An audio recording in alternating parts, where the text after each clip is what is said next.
All right, let's dive in. Today, we're going to tackle a world that can feel, a little intimidating, full of complex clauses and words you just don't hear anywhere else. We are decoding legal English. And trust me, by the end of this, you'll see the surprisingly elegant system behind it all, from a tiny startup to a massive international treaty. So, let's start with the big question, right? Why is this stuff so hard to read? We've all been there, staring at a document just completely lost, wondering if it's even English. But what if I told you all that complexity, it isn't there just to confuse you. It's actually designed for a very, very important reason. And here it is. Legal English isn't just a bunch of jargon. Think of it as a high-precision tool. Every single word, every comma is there for one reason, to stamp out any doubt and create one and only one legally binding meaning. It's basically a fortress against misunderstanding, which is absolutely critical when you're dealing with people's rights, money, and property. And look, for anyone who gets the hang of this system, it's more than just a skill. It's a gateway. Understanding this language opens the door to a whole range of really challenging and interesting careers, from the courtroom all the way to the boardroom.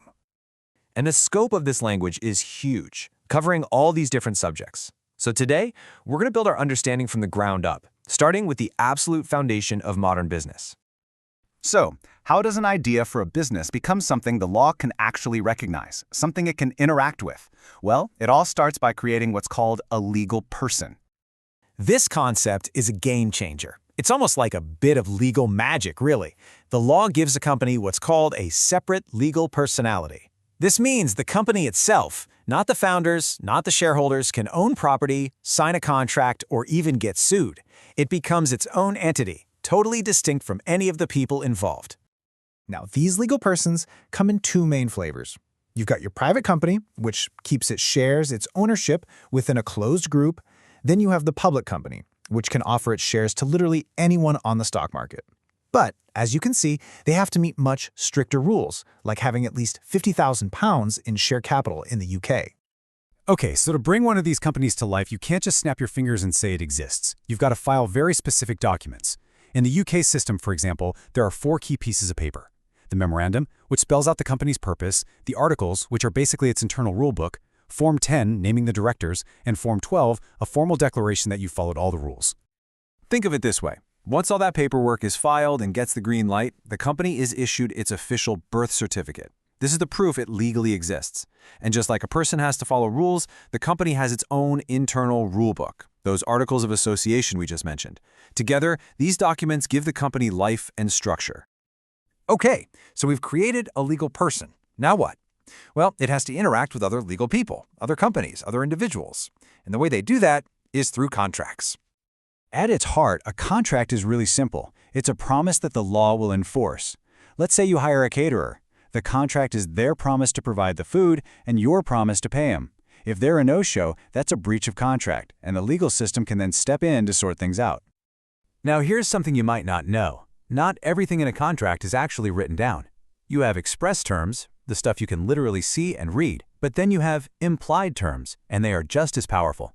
These are rules the law automatically writes into certain contracts.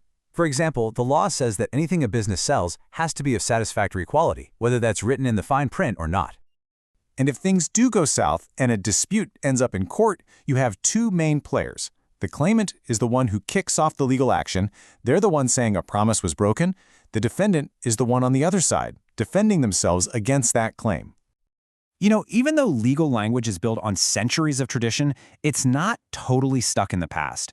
There's been a really big push to use more plain, everyday English. For instance, what used to be called an action is now just a claim. A subpoena is now a witness summons. The goal is still precision, but just with language that's a bit more accessible. Contracts are also the tools you use to set up all sorts of different business relationships, and each one is a strategic choice. An agent, for example, sells for a company and gets a commission. A distributor actually buys the goods and then resells them, making money on the markup. A franchisee pays to use a big brand's business model, while a joint venture is where 2 companies team up on a single project. Each of these structures is defined and protected by a different kind of contract. So, we've gone from creating one single company to defining the deals between them. Now, let's zoom out one last time, to the biggest stage there is. The laws that govern how entire countries deal with each other. This is the world of public international law. It's basically the rule book that nations agree to follow when they interact with one another. And it covers everything from trade and diplomacy to war and human rights. But here's the kicker, and it's a big one. Unlike the laws inside a country, there's no world government to enforce international law. There's no global police force, no world court that can force a country to show up. It really only works because countries agree that it's in their own best interest to play by the rules. It's all about mutual respect and self-interest. So where do these global rules even come from?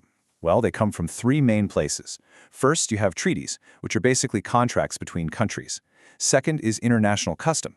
These are practices that have been done for so long by so many that they just become accepted as law. And third, you have general principles of law. These are fundamental ideas about justice that most countries already recognize. And right at the very heart of all this, especially with treaties, is a simple but incredibly powerful Latin phrase. You could argue it's one of the most important principles in international relations, period. Pacta sunt servanda. All it means is, agreements must be kept. That's it.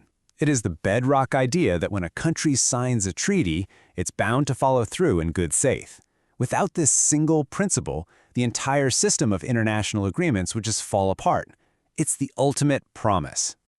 All right, so let's pull all these threads together. We've gone from the smallest legal unit all the way up to the largest, and hopefully you've seen the common theme running through it all. That theme is this specialized, super precise language. It's a language that's designed to build predictable, enforceable frameworks for us to operate in.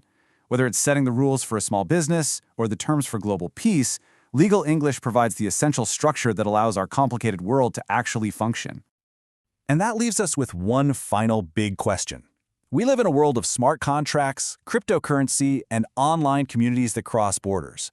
As the way we interact fundamentally changes, the law has to evolve right along with it. So you have to wonder, what will the law of the future look like? How will this language of precision adapt to define our rights and responsibilities tomorrow?